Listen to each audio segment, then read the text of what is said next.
This is the video review for Transformers Cyberverse Optimus Prime.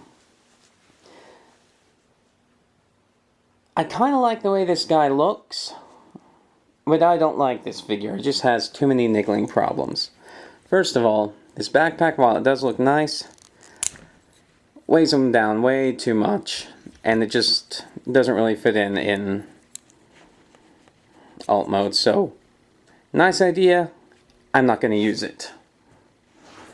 He has these little guns, which are pretty nice. And the figure does look nice, it just doesn't stay together that well. These things don't peg in. The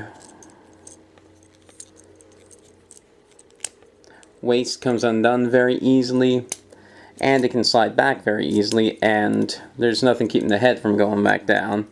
And moving the arms, I untab them from the rear view mirrors all the time.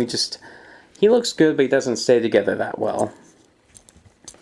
For posability, his arms go forward, back, out, and he gets 180 at the elbow. And if you need to, you can use this as a little bit of articulation, but it does sort of ruin the sculpt in here. Nothing at the head.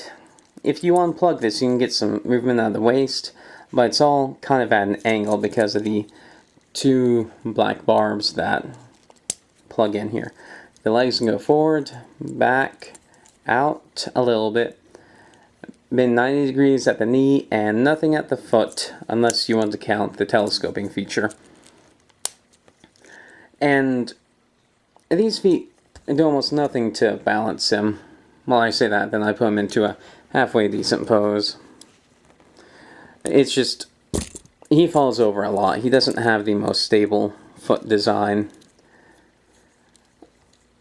So, I don't quite like his design. I do like his aesthetics, and especially compared to Sentinel Prime, he does have, well, for one, he has a lot more paint, but his plastic quality also feels a bit higher. I don't know exactly how I get that impression. I'm not really a plastic chemist, but it feels less like a knockoff. So he does have that in his favor.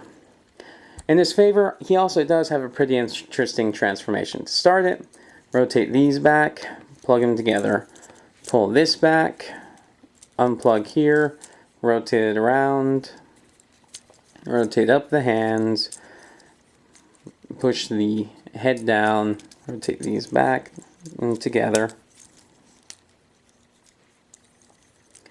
and then slide forward the feet until they clip into place, peg them together,